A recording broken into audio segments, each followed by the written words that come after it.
All right, Calc 3, welcome in. It's Thursday, August 19th, and we are at the end of week one. Yeah, and so tonight we're going to be finishing 11.1 and then moving on to 11.2. We'll see how far we get in 11.2. Might be able to finish it, but maybe not. We'll see. But I'm definitely going to be finishing 11.1 tonight, and we'll continue on with three-dimensional vectors in 11.2. Yeah. So where we left off last time was, I believe, right around here. So what we have here are the properties of vector operations. There's two main operations of vectors, right? There's vector addition and there's scalar multiplication. So we know how to add an arrow to an arrow, right? A vector to a vector, and we know how to scale a vector by multiplying that vector by a scalar or a real number. So in a very basic sense, we know how to add two arrows and we know how to multiply an arrow by a number, right? And what that means there. So now the properties of those operations are the following.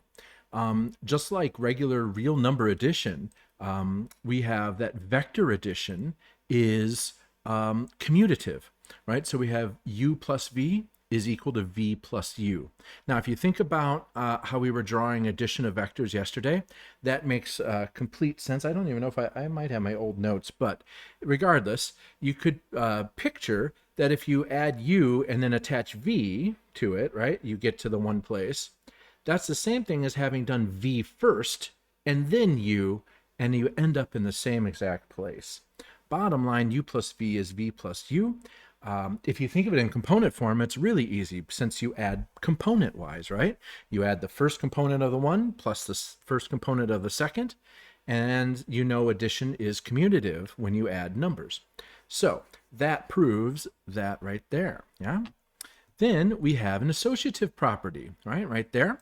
And this is saying that when you want to add three vectors together, it doesn't matter if you add the first two and then the third. That's the same thing as adding the second pair, right? The last two, and then adding the first to that, right? And so we can reassociate parentheses. We can move, if I have to do u plus v plus w, it doesn't matter where I put the parentheses or which pair I do first, the result is the same. We call that associativity. Then we have additive identity. There is a vector we can add to any other vector that doesn't change that vector, and that's the zero vector. U plus the zero vector is itself, and it doesn't change. That's why we call it the additive identity. I add something, and I get the identical result. Yeah? Then we want the additive inverse property. What happens when I take a vector and I add it to the opposite of itself? Well, that collapses into the zero vector. Yeah. Awesome. So these are the properties that we have concerning addition and how addition works. We will say that vector addition is commutative, it's associative, it has an additive identity, and it has an additive inverse. And we'll be referring to these properties, right? Now we get into the scalar multiplication. What happens if I take a vector and I scale it by d, and then I scale that vector by c? So I take u and I scale it, maybe multiply it by 5, so it's 5 times as long now, right? And then I multiply that by 1/2, so now it's half as long. Well, that's the same thing as having taken the vector originally and scaled by the multiplication of the scales, right? So for my example, I had scale by 5 and then 1/2. Well, I could have just multiplied the 5 and 1/2 to get 5 halves and then done one scaling. That's what this property is saying. You can either do the scaling in two shots, right? Scale by d, scale by c, or you can accomplish the same thing by multiplying the scales and then just scaling once with that. Yeah. Then we get a couple distributive properties. This is how the scalar multiplication interacts with addition, right? And so we get the following rule here, that if I want to take two scalars and I want to add them and then scale u by that, that's the same thing as had I scaled u by c individually and u by d individually, and then added those vectors. So you can either add the scales and then scale, or add the vectors first and then make sure those vectors are scaled by their respective scales. Yeah. So that's a distributivity. And it looks like you've just multiplied the u through, doesn't it? That it reminds you of a good old fashioned just algebra distributed of a real number. Yeah. And we can go the other way. It distributes over vector addition. And so scaling u plus v is the same thing as scaling u individually and scaling v individually, and then combining those two vectors together. So we get a second distributive property as well. Then we get the final property here that if you multiply or scale u by 1, that doesn't change the vector. You get the original vector. And if you scale u by 0, you collapse that vector and get the 0 vector. Those are our 8 properties of vector operations, right? And so these are good to have in the back of our head because these will come up from time to time, and these are legal operations that we can perform with the vector addition and vector scalar multiplication, right? Awesome. So let's now move on to talking about some other little things that I want to define real quick. We will have the need in the future to come up with a vector that points in the same direction as a given vector, but it's guaranteed to be unit length, right? So I want to find a unit vector. Find a unit vector that has the same direction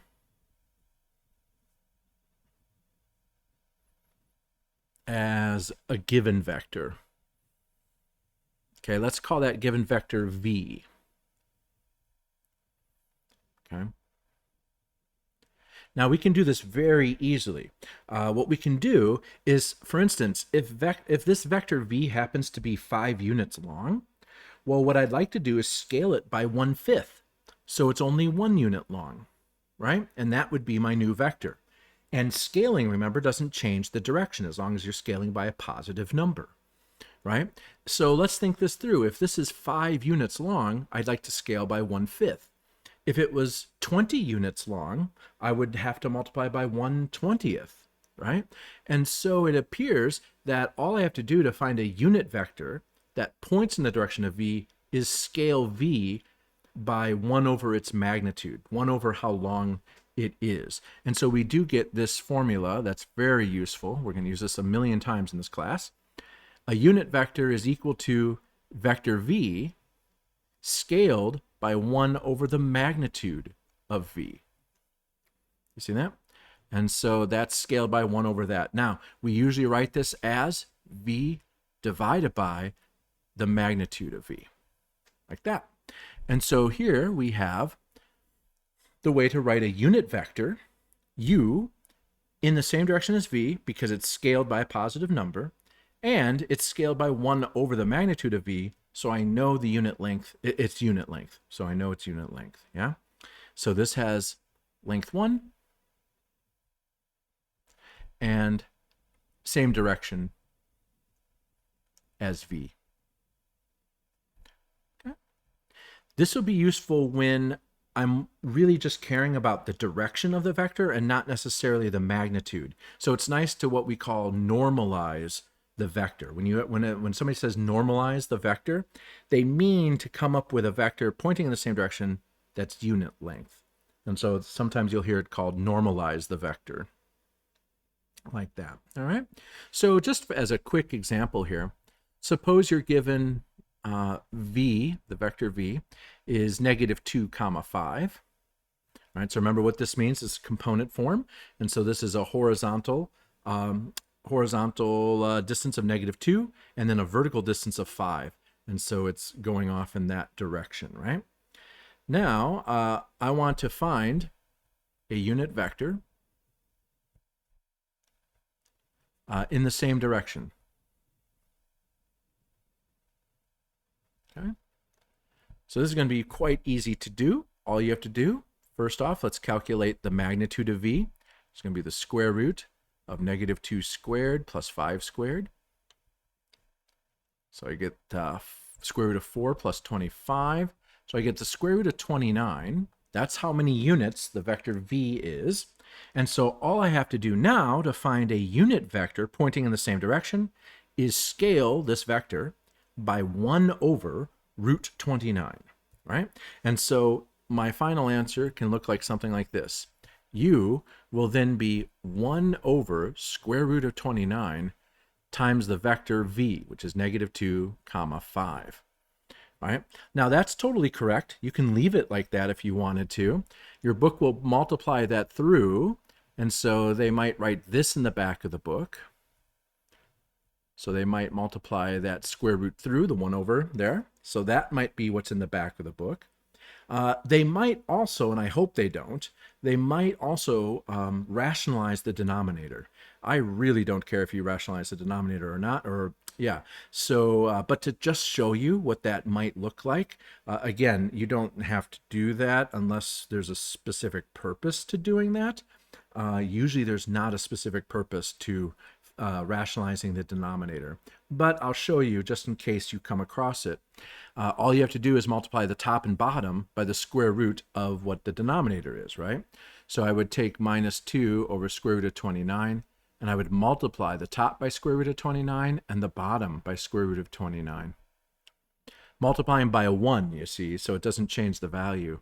And so then I would end up getting negative 2 times square root of 29 divided by, well, the square root of 29 times the square root of 29 is indeed just 29. So you might write it this way. Is that better? No, not really. This was better way back in the day, talking about 70 years ago, when we didn't really have hand calculators and you had to go look up what the square root of 29 was on a table, right? And so it was much easier to work with square root of 29 in the numerator than having to look up 1 over square root of 29, which is a completely different number, right? And so rationalizing the denominator came from a point where we had to look up square roots, right, to find their values. And so they needed to be in the numerator so I could look at my chart, look at my table that had the values on it. We're way past that, aren't we now? We have hand calculators. In fact, this would be worse to type in than just this originally, right? And so we just leave it like this now, right? So don't worry too much about rationalizing the denominator unless there's a real good reason to. And these days, there aren't many good reasons to do that, yeah? So I will say that either one of these is our final answer. Either one of those is good. By the way, you're not wrong if you rationalize the denominator either. So if you did end up writing both of these rationalized, that's cool too, but not expected. Okay, cool. Next, let's get into some different ways that people write vectors. This math class, this math book likes the angle bracket notation, but I probably gather that you've not seen that necessarily in physics class. They like to use, I think, the IJ notation, right? So let's go ahead and explore that a little bit, and we'll use them interchangeably here.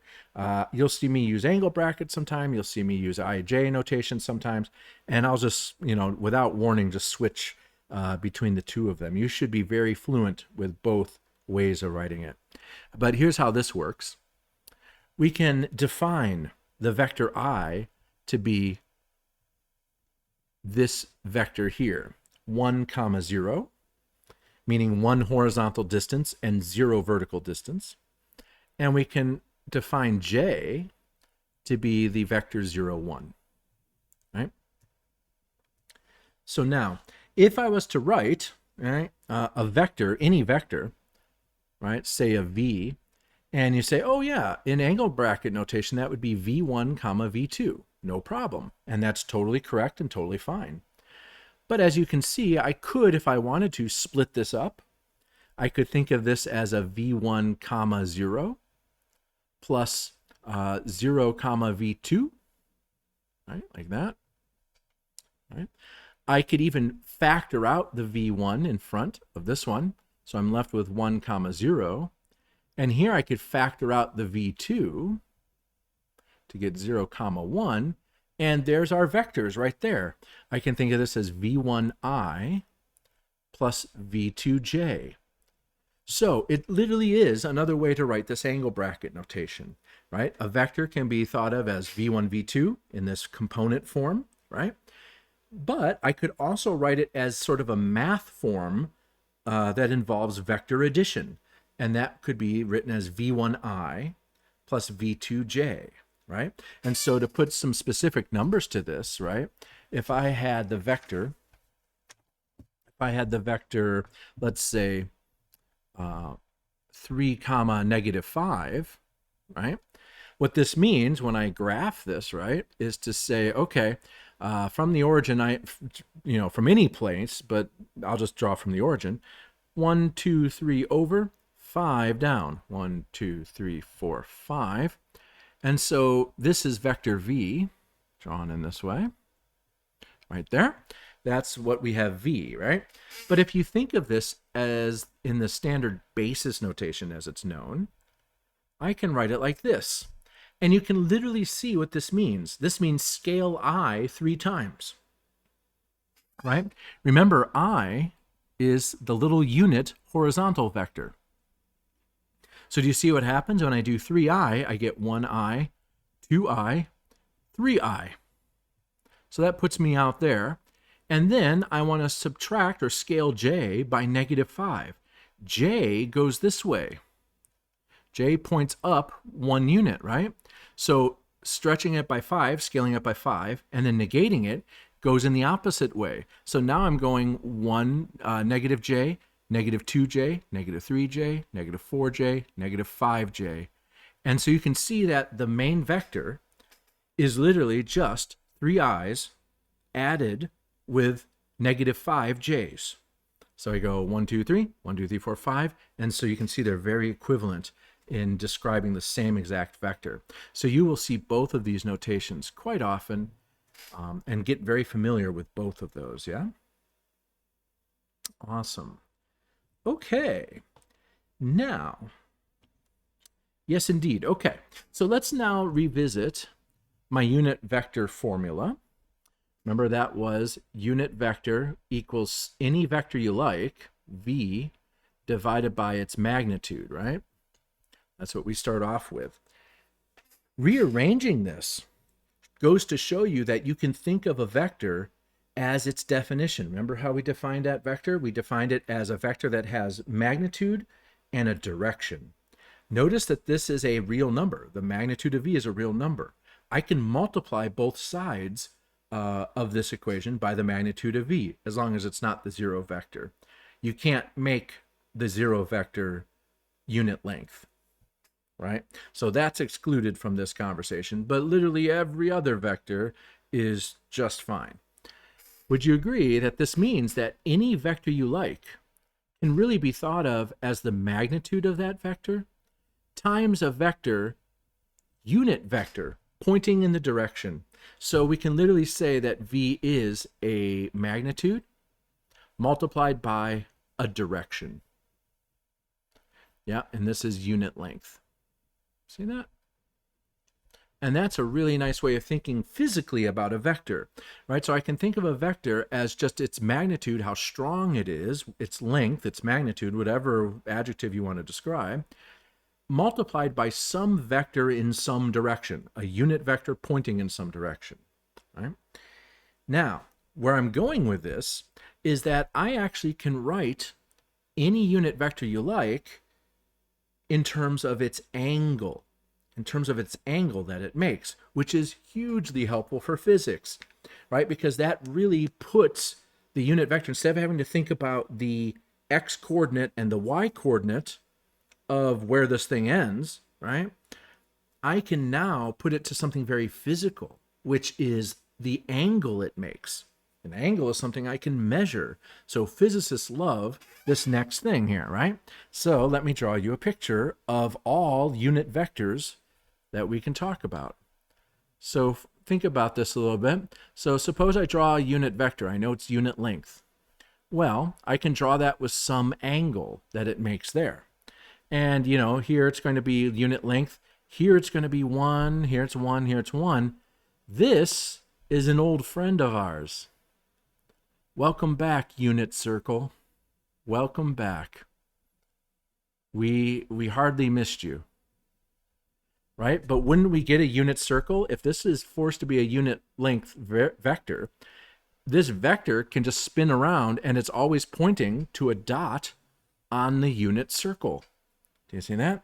That means I can bring to bear everything I ever learned about trig to this problem, which means I can now connect this vector, this unit vector, to the angle that it makes, because we know what the coordinates of that dot are, right? The x coordinate is the cosine of theta, and the y coordinate is the sine of theta. Right? That's just basic trig, yeah? And so we have that this is cosine of theta and this is sine of theta, the y coordinate and the x coordinate there, right? This means every unit vector can be thought of in the following way. It can be written as the x coordinate, which is cosine theta, I, plus the y coordinate, which is sine of theta, j. Every unit vector can be written in that way. You just tell me the angle it makes with a positive x-axis. Now that's nice, because now I can think of this vector as pointing in a 67-degree direction, which is very natural when working with physical problems. I don't have to say, okay, well, the x coordinate is this and the y coordinate is this. It's the x is square root of 2 over 2 and the y is square root of 2 over 2. It's much easier and cleaner to say it makes a 45-degree angle. Do you see that? Than having to memorize the root 2 over 2, comma, root 2 over 2. Although you did do that in trig. Yeah, you had to do that in trig. Okay, with that being said, every unit vector can now have this form. That's super important to remember and take with you here. Now, let's connect this back to here. This means that every vector, no matter if it's unit or not, can be thought of a magnitude times this thing. So, going back to any generic vector, we can really think of this vector as the magnitude of itself times u. But what is u? U is cosine theta I plus sine theta j. And so we have a way to describe any vector in terms of its magnitude and the direction, i.e. the angle it makes with the x-axis, because the I component will be the magnitude of v cosine theta, I, plus the y component will be the magnitude of v times sine of theta, j. And that is a very nice way to handle vectors in physics. Like I said, in some physical problem, that might be a really nice way to think of a vector. That way I don't have to think specifically about the x and y coordinate. I can build it using a number and then the cosine of an angle or sine of an angle, which ends up being a little bit nicer. All right, let's do an example that utilizes that formula. So I'm thinking of a vector here, vector v. I'll tell you, it has a magnitude of 6, okay? And it makes an angle of 45 degrees. With the positive x-axis. Okay. So what I'd like to do is come up with the I and the j representation, the component form, if you will, of this vector, just by giving some very physical information about that vector. And using the formula that we just came up with, this is really as easy as just saying v is 6 times the cosine of the angle it makes, I, plus 6 times sine of the angle it makes, j. Right? And if cosine of 45 is a nice angle, which it is, and if it's a nice value that we know, which it is, we can go further. We can say this is 6. Cosine of 45 is root 2 over 2. I plus 6 times root 2 over 2, because the sine of 45 is also root 2 over 2. J. And so we end up getting 3 root 2 I plus 3 root 2 j. That is vector v, and I know it has the physical properties that it has a magnitude of 6, makes an angle of 45 degrees, and now I even know its component form. So I could, if I wanted to, write it like 3 root 2, comma 3 root 2, just like that. So I have a couple different ways of writing that out now. Okay. Very good. Very good. Any questions from those in chat on what I've been doing there? We doing okay with that? Because that is going to be the end of 11.1. Yeah. Now 11.2 is fun because it takes everything we've done with vectors in 2-dimensional space, and now we're going to graduate to 3-dimensional space. So very cool. Okay. So 11.2 is all about coordinates and vectors in space, 3D space. So coordinates and vectors in 3D space. We want to see what changes. We want to see what carries over. We want to see what changes when we go up from 2 dimensions to 3.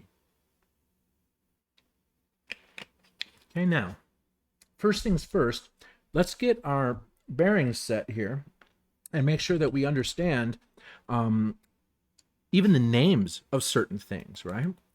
Because now we have an x-axis, a y-axis, and then we have a z-axis. And it is now going to be embedded in a 3-dimensional system, right? So how can I draw that on paper? Great question. I'm not an artist, right? But we usually do this. The z-axis is usually drawn straight up like that. And then I can draw an axis like this, and I can draw an axis like this. Okay, like that. And let's now, we'll agree that this will always be the x-axis, sort of coming out this way. The y-axis will go out that way, and the z-axis will go straight up like that. Okay, now the xy here is, this is a 90-degree angle. That's a 90-degree angle there. This is the corner of a room, if you will, right? So I'm looking at the bottom corner of a room, yeah? And so this is a wall on the left, here's a wall on the right, and then there's a floor, right? So let's call that x, the floor has the x-axis in it and the y-axis in it. Oops, it says my internet is unstable, so it's probably dragging, sorry. That'll affect the live, but not the YouTube video. So I'm going to pause real quick here. Let that internet catch up. Okay, I think we're good. Now, so we want to name the floor for the axes that are in it. And so the floor is called the XY plane. The XY plane. So this will have sort of a floor, and to represent that, I'll do something like this.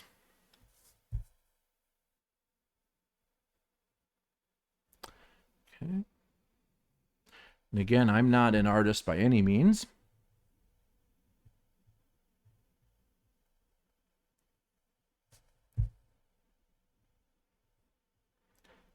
As you can tell here.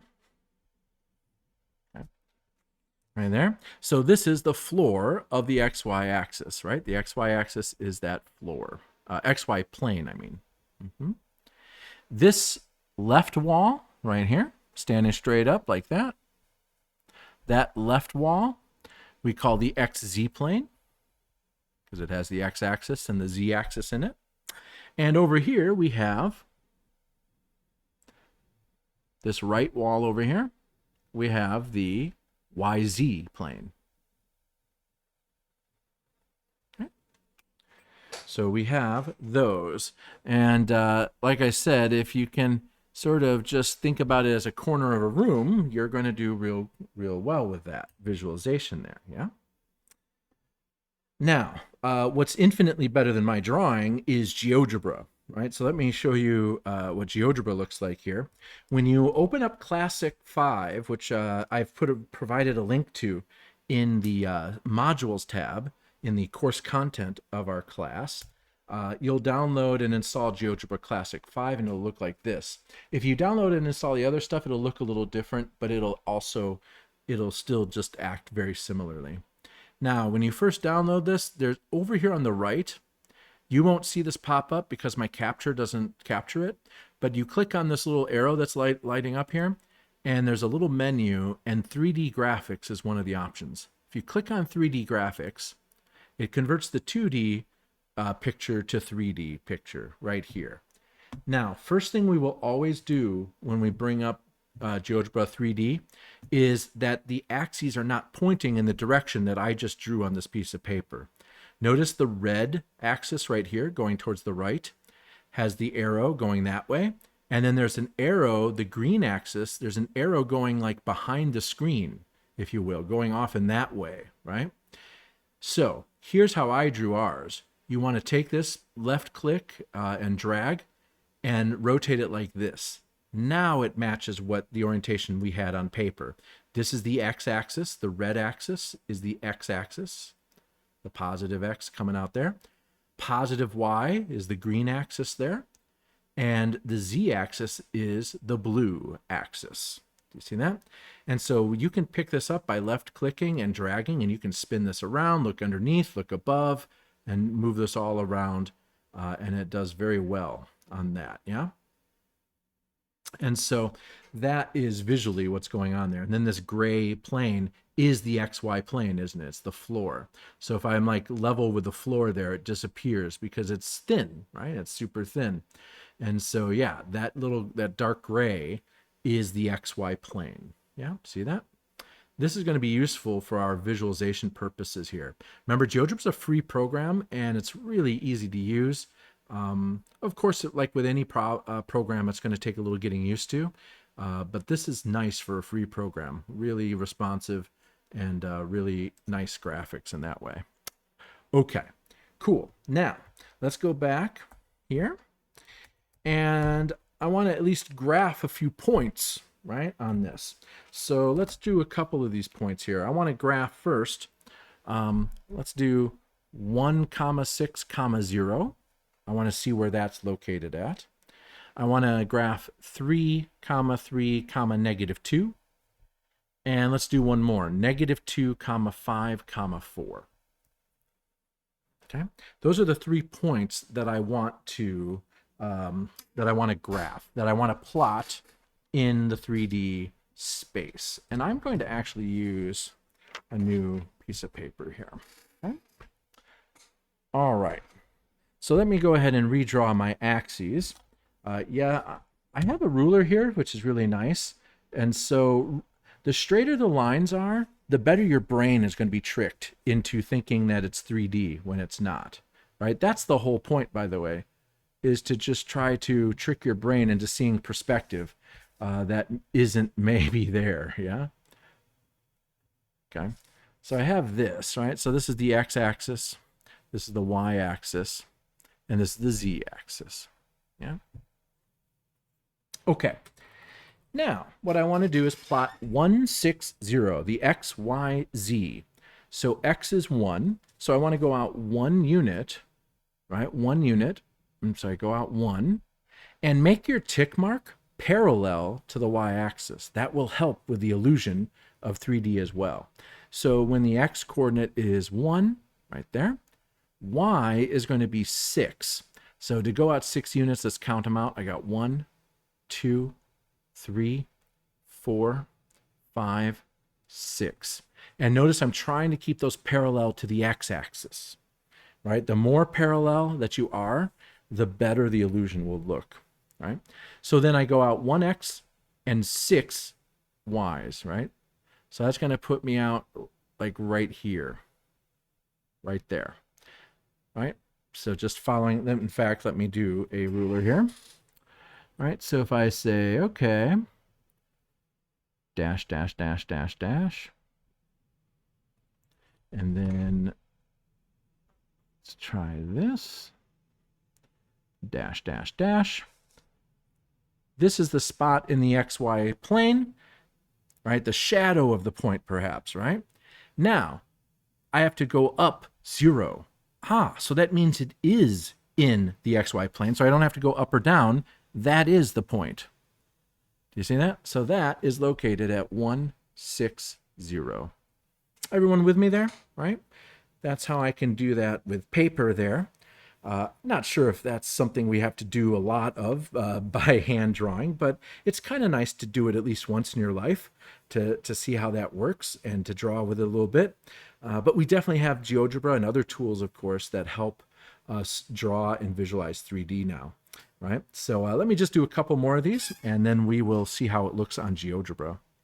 So if I want to plot 3, 3, -2, I need to go out 3 units in the x sense. 1, 2, 3.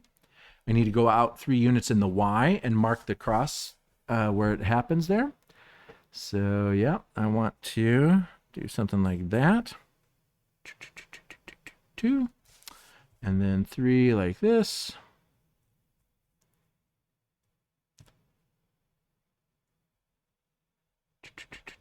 Like that. Of course, you have to make a sound effect. I mean, you can't not make a sound effect, right? This is the shadow of the point on the floor. Now I want to go 2 units downward, right? So that ends up being something like, let me extend the negative z-axis downwards, and I go 1, 2. So that distance there needs to be transferred here. 1, 2 through the floor. And so here I have 3, comma 3, comma -2. Okay. And then one more.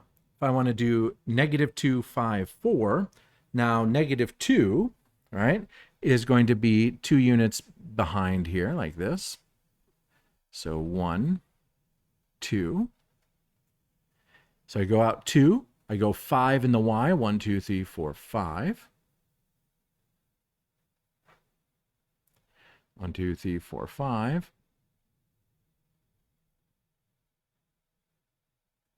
Mark that. And then go up 4. So that's going to be 1, 2, 3, 4. Something like that. And that's -2, comma 5, comma 4. Okay. Not bad, I guess, right? Not bad. It looks okay. It looks okay. But I can't move this picture very well, and I can't like turn it around or anything like that. So let's see how we can do this with GeoGebra. So I bring up GeoGebra again, and plotting points in GeoGebra is super easy. You just have to type them in. So I click down here on the input bar. If the input bar is not showing, just click on view and make sure input bar is checked. Okay, again, you can't see that, dang it. But yeah, there's a drop down input bar. Make sure input bar is checked. And so now all you have to do is type in parentheses, -2, comma 5, comma 4, and it plots. Type parentheses 1, comma 6, comma 0, and it plots that. And then 3, comma 3, comma -2, plots that. And so now you can click on this and move it around, right? And see where those points are at. And it gets the perspective exactly right. Isn't that cool? Really nice. And so a way to work with 3D drawings there, that's not too bad at all. Yeah. And it can help visualize and make sure that you see where things are at. And so I encourage you highly to download GeoGebra, or, you know, if you have other 3D program that you're used to. I think some students have used CAD before.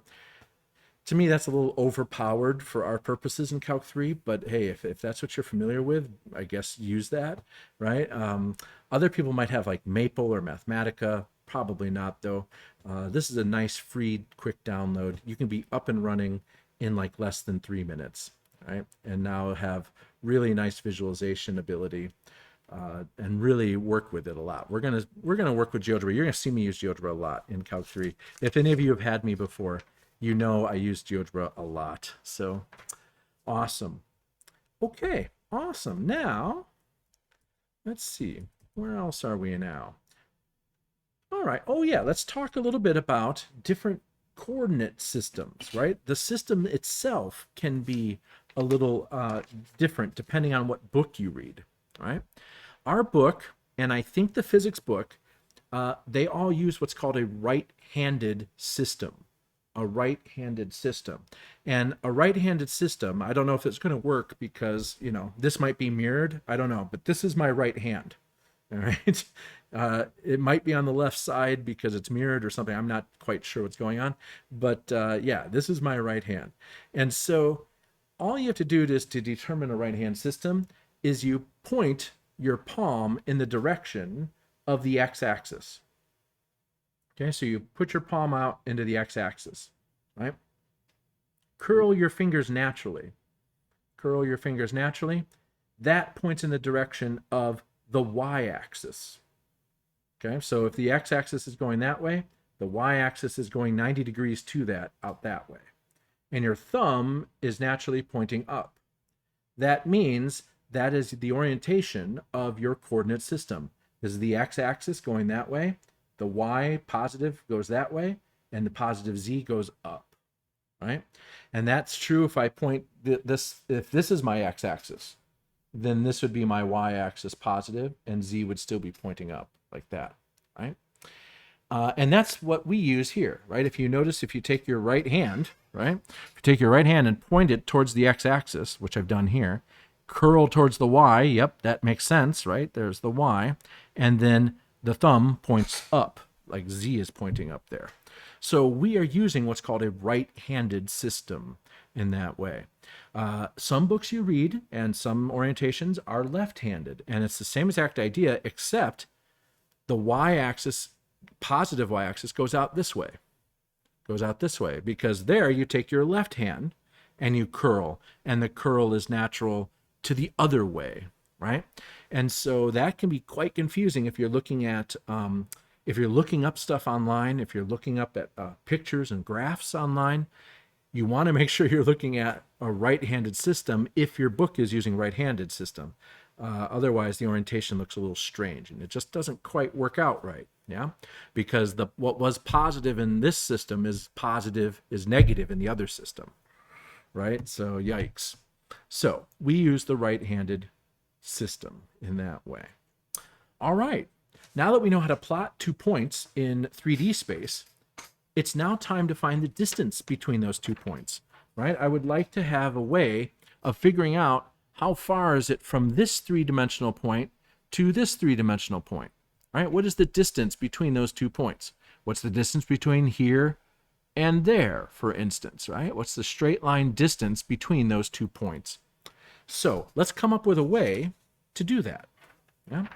So let's see how the distance formula looks in 3D versus the distance formula that you learned in your regular pre-calc class, right? With 2-dimensional points. Yeah? Okay, so to draw a picture here, see what we're doing. Okay. You will probably not see me use my ruler ever again. That was just for the first time, I guess. Can't be bothered by using it. So go ahead and put down a point, and then put down another point. And to screw up your perception here, I'm going to draw a shadow, and the shadow of that point is there, and the shadow of this point is over here. Okay? And I've made a line segment that goes like this. Okay? And in fact, the shadow of that line segment is this. So the way I've drawn this, it looks like this line segment is sort of coming out of the paper a little bit, right? It's changing an x from this x to that x here. It's changing y from here to here. And it's changing z from, from here, this height, to this height. And believe it or not, this is a right angle right here. All right, so this is like a triangle. Not like a triangle, it is a triangle. And it is indeed a right triangle.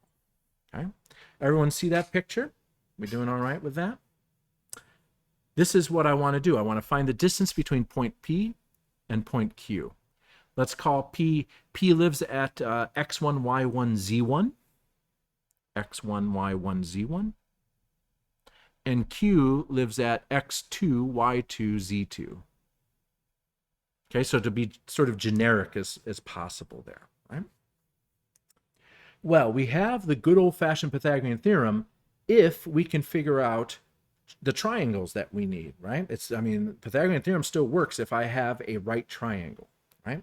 Now, the way I've drawn this, would you agree that I do end up having a right triangle right here and right here? These are the legs, and this is the hypotenuse.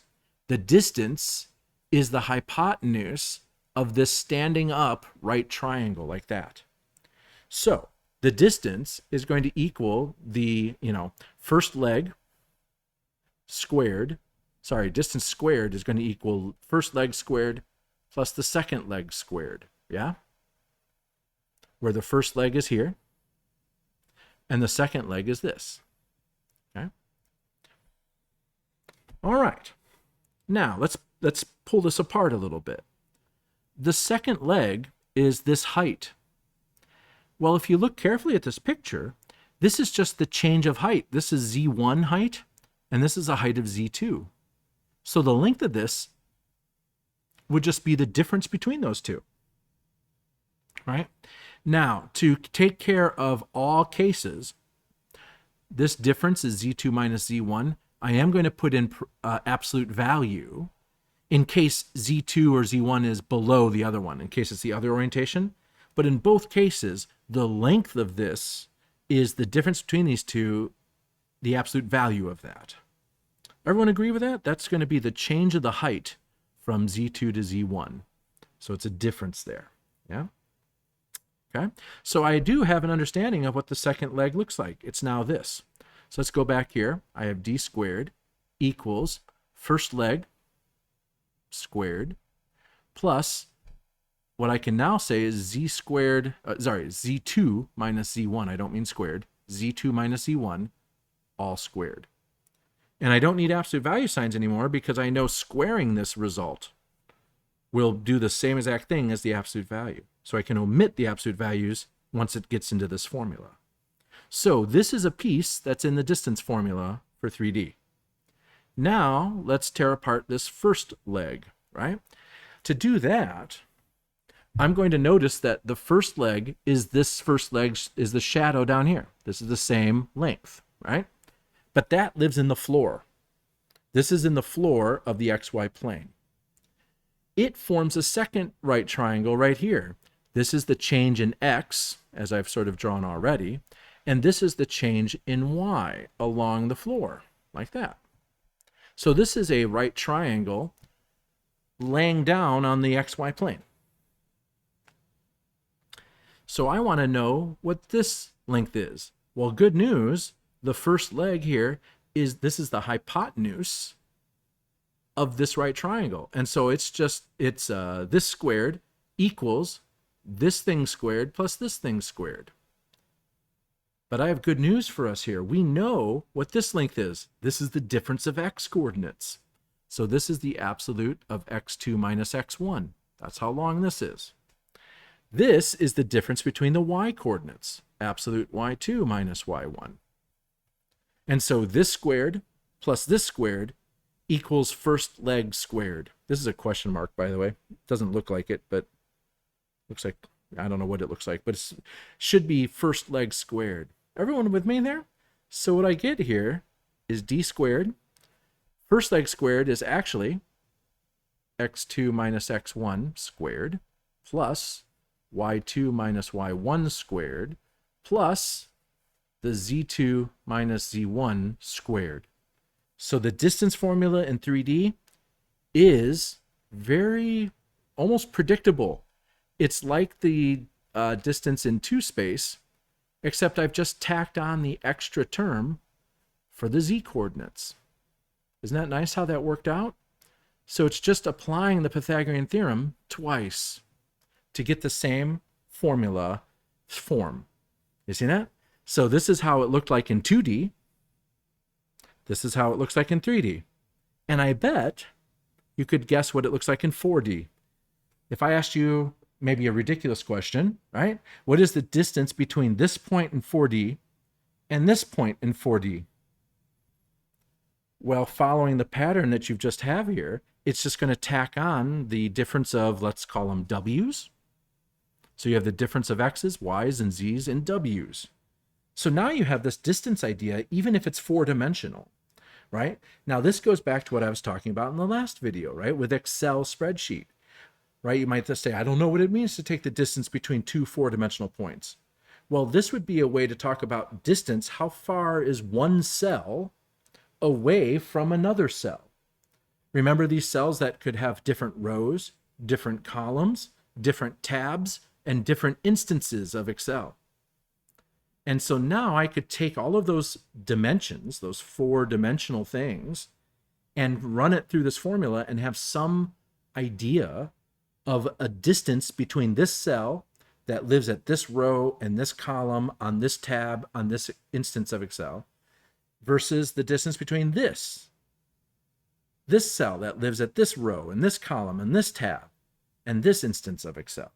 Isn't that cool? So even though it's not like a spatial distance, like a four-dimensional length, width, height, whatever other length thing you want to think about, you can still think of a distance, and it actually still makes some sense to rank how far away different cells are from each other, even if it's a four-dimensional or a five-dimensional problem. See that? Now we have this way of working with the distance formula in higher dimensions. Very cool.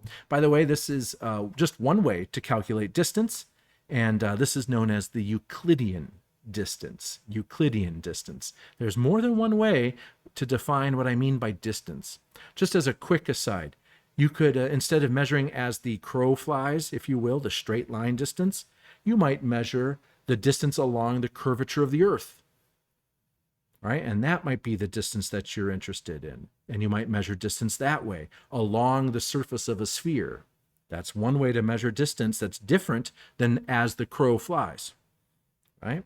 Versus maybe taxi cab distance, which is how many blocks away are you, right? They don't measure as the crow flies because you can't go drive through buildings, right? And so you have to be able to go how many north, how many east, and then how many south again, right? So their distance is maybe in blocks, in directions of blocks, right? And so there's different ways to think of distances. So this is our standard Euclidean distance, which has the same meaning as like if I took a ruler and measured the straight line between 2 points. Very cool. All right, so with that being said, shall we do just a quick example to say I did an example and put numbers to it? This is literally just plugging it into a formula, so this is not very difficult, but let's do one. Find the distance between let's do 2, negative 1, 3, and 1, 0, negative 2. Okay. What's beautiful about this is I don't have to plot it. I don't have to look at the picture. I can now just totally just calculate the distance without having to visualize, which is very cost effective, right? It's very time effective. And so all I have to do here is say distance is the square root of difference of the x's, so 2 minus 1 squared, plus the difference of the y's, minus 1 minus 0 squared, and then 3 minus a minus 2. 3 minus a minus 2 squared. Some of you might be saying, why did you do this first and then that? You should do this, then that, right? And remember, it doesn't matter because it's being squared. So as long as you pick what order you do first and make that first all the time, you'll get to the same place.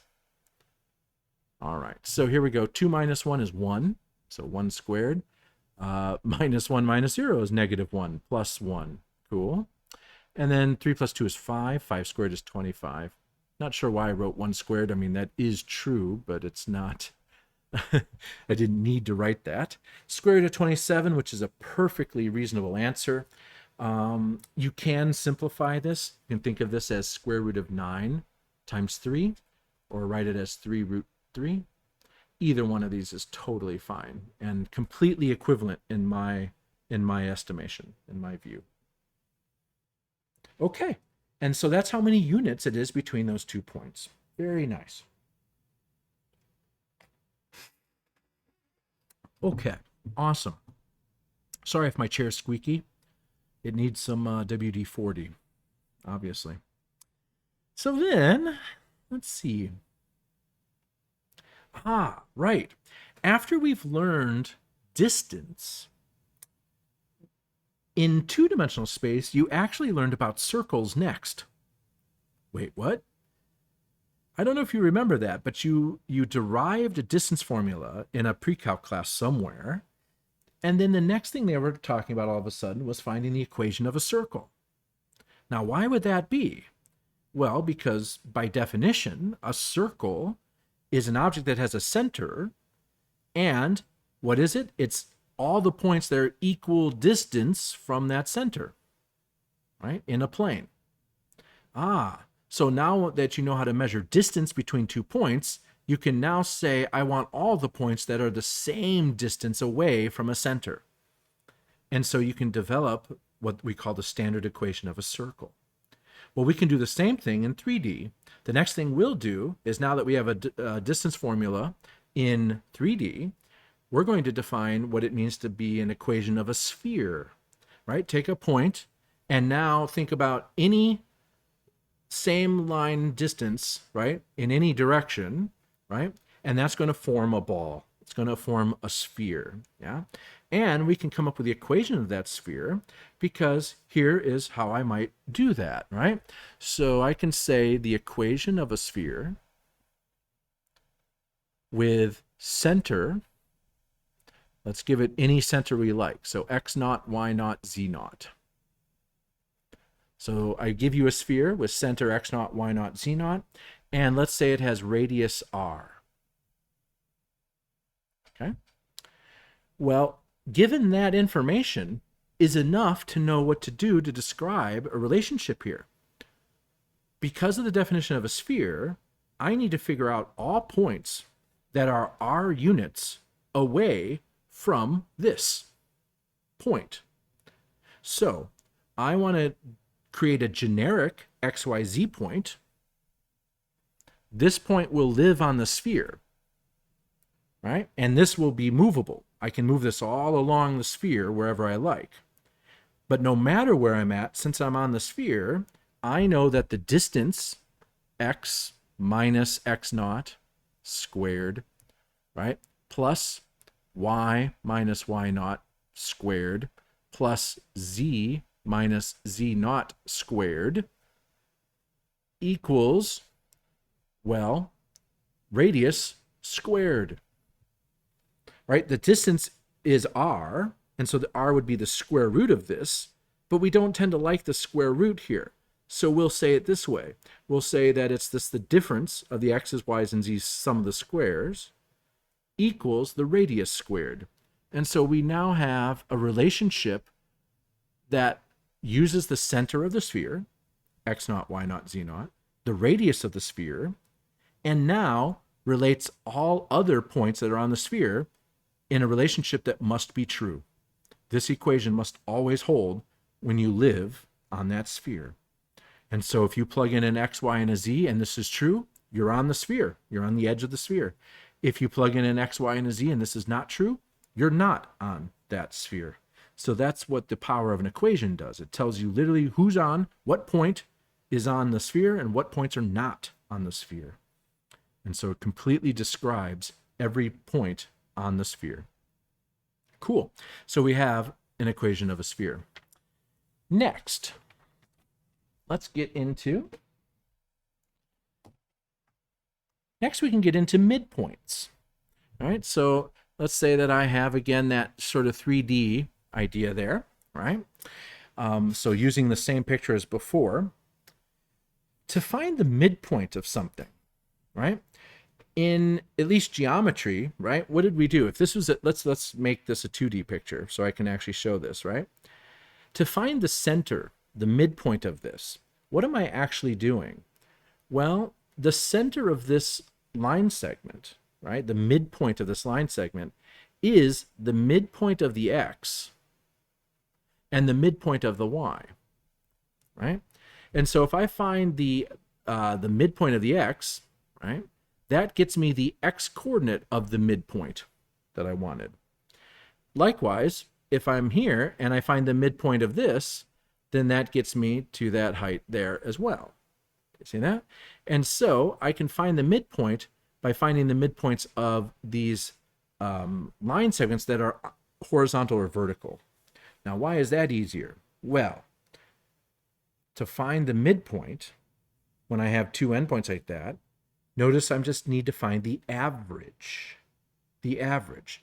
I'm going to take the x1 value and the x2 value, and if I add them and divide by 2, that will put me in the physical middle, right? Just like if I had a test grade of 50 and a test grade of 100, and I asked you, what is your average? You would say 75, right? So finding the midpoint is exactly finding the average of your coordinates. Yeah. So that means that the midpoint formula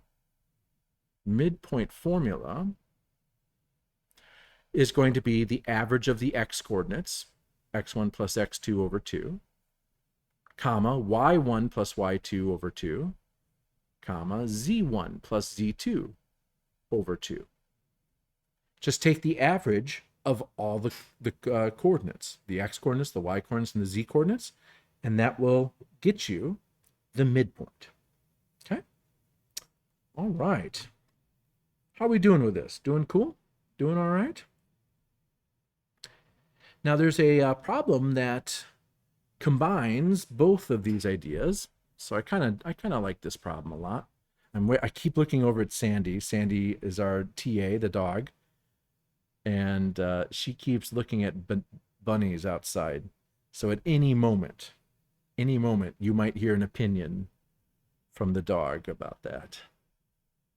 We doing okay, Sandy? We doing okay? She's looking at me. Okay, I think we're okay. So, but she might bark. So warning headphone users. Yeah. Example. Find the standard equation of the sphere. Okay. That has the points 5, -2, 3, and 0, 4, -3 as endpoints of a diameter. Oh. Okay. All right, so let's think this through a little bit. They gave me 2 points that live on the sphere, right? And they are endpoints of a diameter. Oh, we have a visitor here, everyone. You want to come up? You're excited? Are you excited? Oh, hi. Yes. Welcome in. Everyone, that's your TA. She's giving us a report. She said that the bunnies are out there, and she would like you to know that. Okay. Sorry, everyone, but yeah, we can always take a time out to pet the TA. All right. Yeah. You good girl? Yeah, you doing all right? Okay. All right. Go lay down. Yeah, go lay down. Yeah, we're done. Yeah. Aw. All right. All right. Cool. Okay, so we have our 2 points here, and we know that they live on the sphere, yeah? And they're endpoints of a diameter. So that means like they're on either end. Now, what do we need to know for the equation of a sphere? Well, we need to know 2 things. We need to know what the center and what the radius, what they are, right? So let's see if we can figure out what is the center of the sphere given this information. Since this is a diameter, right, that means by definition a diameter has to go through the center of the sphere. And in fact, the center of the sphere is the midpoint of that diameter. So the center will be the midpoint of the line segment connecting these 2 points, right? So the center is the midpoint of the line segment between 5, negative 2, 3, and 0, 4, negative 3, right? So let's cook that up. What is the midpoint? So midpoint is going to equal the average of the x-coordinates, so 5 plus 0, divide by 2. The average of the y-coordinates, negative 2 plus 4, divide by 2. And then the average of the z-coordinates, which are 3 plus negative 3, divide by 2. So we end up getting 5 halves. 2 over 2, which is 1. And then 3 minus 3 is 0 divided by 2, which is 0. So we have the midpoint, which is the center of the circle. So that's good. So set that aside. We have the center of the circle that we're looking for. Now, the second thing we need to know before we can find the equation of a sphere is the radius. Now, how can one find the radius here? Well, a couple different ways, right? The radius will be half the length of a diameter. Right? That's one way you can think of it. And so if I found the distance between this point and that point, I'll know the length of the diameter. And of course, all I would have to do then is take half of that to get the radius. So let's approach it that way. I'm going to take half the distance or length of the line segment. Yada, yada, yada, yada, between those 2 points, right?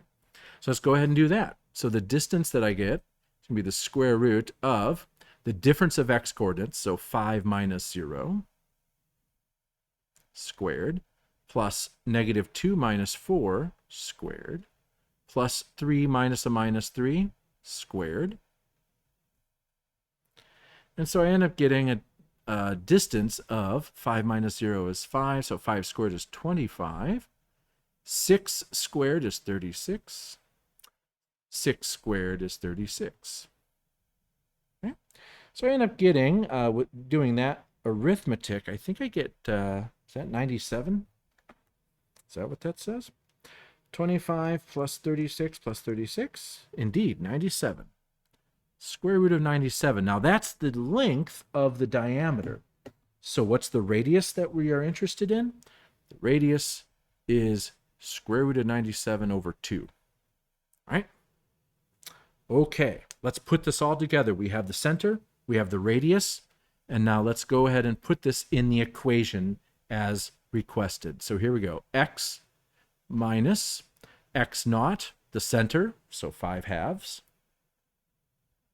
squared, plus y minus 1 squared, right, the 1 there, plus z minus 0, so I won't write that, minus 0, squared, equals the radius, which is the square root of 97 over 2 squared. Okay. All right, so now let's see. Let me simplify this a little bit. I can clean this up a little bit. Not much, though. I'm certainly not going to multiply that out. So this is just coming along for the ride. This is the same. This I'll just take the parentheses away, so z squared. And this I will square. The square of square root of 97 is 97, so this should be 97 fourths. So there we go. That is the equation of the sphere. Okay. Let's now go ahead and go to GeoGebra and graph this. I want to see what this looks like. I know it's a sphere, but yeah, it's cool. I can't draw a sphere very well on paper, so might as well have GeoGebra do it, right? So here we go. I'm going to plot the 2 points we were given. We were given 5, negative 2, 3, and we were given 0, 4, negative 3. Okay. And so we're given those 2 points there, right? And if you want, you can even draw the line segment between them. You just go up to here, and you click on the line tool up here, and click on segment, and you just draw it like that. So that's the diameter that they gave us, right? That's the diameter that they gave us right there. Now, I'm going to just go to the input bar and type in the equation we just found. We just found parentheses x minus 5 halves all squared plus, just kind of ignore what it's drawing. It's trying to guess what I'm drawing, but it doesn't know. It does not know. Plus z squared equals 97/4. Ooh, yes. Yes, yes, yes. How'd we do? Is that looking all right? That looks all right. Yeah. Oops, I got flipped around here. There we go. Okay. Let's me plot the center as well as a point. So the center was what? It was 5 halves, 1, 0. Okay. So yeah, I'm good with that. That looks good. I think we nailed it, everyone. Very cool. Okay. So we have the equation of a sphere. Nice. Okay. Let's finish off 11.2 by talking a little bit about vectors. The good news here is that vectors in 3 space really do their analogs that they were in 2 space. In other words, just components get added. Just do the same thing, but now instead of 2 components, there's 3. Right? And that's the same thing with 4-dimensional vectors. Do the same thing as you did with 2 dimensions, right? With 2 components, but now you have 4 components to do the thing on, right? And so checking out this, the textbook here, let's see here. I can go, sorry, scroll, scroll, scroll.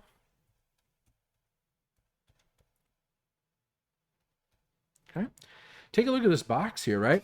First off, we can define the basis vectors, I, j, and k. So notice that I, though, is technically different now. See this? I is 1, 0, 0 in space, whereas I was just 1, 0 in 2 space. And technically, mathematically, that's different. Those are different I's, right? And so they operate the same. They have the same sort of theory or theoretical understanding behind it, right? But they're technically different objects. So when someone says I, you need to make sure you know the context of what dimension you're in. Are you talking about 2-dimensional space? Are you talking about 3-dimensional space? And so you got to know your context. Because now in 3 space, I have an I, j, and a k, right? Our basis vectors. And so we can rewrite our vectors as v1i plus v2j plus v3k. Notice the tacking on of just another component. Yeah. If you have the beginning, the initial point, and the terminal point, you find a vector by taking the subtraction. But now instead of 2 components, you have 3. Nice. For 2 vectors to be equal, as they say, instead of the 2 components having to match, the 3 components have to match. Finding the length of a vector is the sum of the squares of the components, square root of that. So, of course, there's a 3rd component, so that gets added in. So now it's v1 squared plus v2 squared plus v3 squared, all square root. How do you find a unit vector in the direction of v? Same way we did it in 2 space. It's still the same calculation. It's v divided by the magnitude of v. But, of course, v now has 3 components, and the length of v is calculated by this formula above here. How do you add 3-dimensional vectors? Component-wise. Instead of 2 components, we have 3. How do you scalar multiply in 3D? Component-wise. So you instead of 2, you have 3. See what I mean? All of our rules extrapolate very nicely. And in fact, you could probably guess what these would look in 10-dimensional space or in an 11-dimensional space. You can talk about vectors now in an 11-dimensional space, and you at least still have the tools of how to add vectors and how to scalar multiply vectors, and the concept that goes with them is still carried over even when you're in this very unfamiliar space like 11-dimensional space. Yeah? Okay, so that's really, really nice. So if you're practicing your 2-dimensional vectors, just pop on over here and start practicing with your 3D vectors, right? I do want to end off with this definition. I think this is the last one here, pretty much. Yeah, I'm not going to do that force problem. So yeah, let's make sure that we have this definition. You're going to hear me say this a lot. So this is going to be an important definition to get written down. What do I mean by parallel vectors? It's going to be very convenient to talk about parallel vectors as being scalar multiples of one another. So our definition of parallel just means the following. Two non-zero vectors, u and v, are parallel when there is some scalar c such that u is a multiple c times v. In other words, if there's some scale that you can apply to v to get u, we call those parallel vectors. Notice that means that u here is parallel to v, right? Because all I have to do is take whatever v is and double it to get u. It doesn't change the direction. These are parallel vectors. But this also means that v and w are parallel, even though they're pointing in opposite directions, right? And so we get parallel by finding that they're just scalars of one another, right? So that's what I mean by parallel. Now remember, in 3 space, parallel has to actually be really, you have to be a little careful with parallel, right? Because on paper, it's safe to say that if 2 lines are parallel, they don't intersect, right? Would you agree with that? These are parallel lines. And since I'm drawing them on a piece of paper, if they don't intersect, then they have to be parallel, right? That's like a given. I mean, that has to be true, right? That's not true in 3 space, right? In 3 space, I can have a line that goes this way, right? Off in this direction like that, right? And I can have a line that goes off in this direction, totally missing that line. They don't intersect, but they're not parallel. We certainly don't want to call these parallel vectors or parallel lines, right? They don't intersect though, right? These are called skew lines, yeah? Skew lines. Those are lines that don't intersect, but they're not parallel either. And so you have to be a little bit careful with parallelness when you go to 3D. It's not as easy to point out as it was in 2 space, right? And so we will be using the idea of parallel vectors to help us figure out parallel lines in 3 space, yeah? All right, everyone, that puts us to the end of 11.2. Actually, no, it doesn't. There's one more problem I want to do. I'll do that next time. Yeah, I'll do that next time. So I'm going to start with this. For next time, I will do this problem here. Using vectors to determine if points are collinear, right? 2 points definitely form a line, but if you have 3 points, that third point may be on the line or it might not. How can I easily tell that? It's a super easy problem when you handle it with vectors. But I think that's it for now. I've basically covered, I finished 11.1 and basically did everything in 11.2 except that one problem that I'll end up doing next time. So what I'd like to have you do is look over 11.1, 11.2 and come up with some homework questions if you got for me. I'd love to cover them in a video next time. And of course, I'm going to do that one example that I've mentioned here. But if not, we will move right on to 11.3 and now talk about how do we multiply vector by a vector. And it turns out there's actually 2 good common ways of doing that. So we'll get into that next week, all right? Hope you're all having a good day today, and I hope you're going to have a great weekend, right? So check in with your class often. Make sure you're catching all quizzes and deadlines and all that stuff. So log into your class, make sure everything's fine there. And I hope you all have a great weekend. It's been a fun first week. Let's continue on strong in this semester. We're doing well right now, and so I hope and wish that for all of you continuing on, all right? So until next time, everyone, take care of yourselves, take care of each other, and I'll check in with you all on Tuesday, all right? Bye now.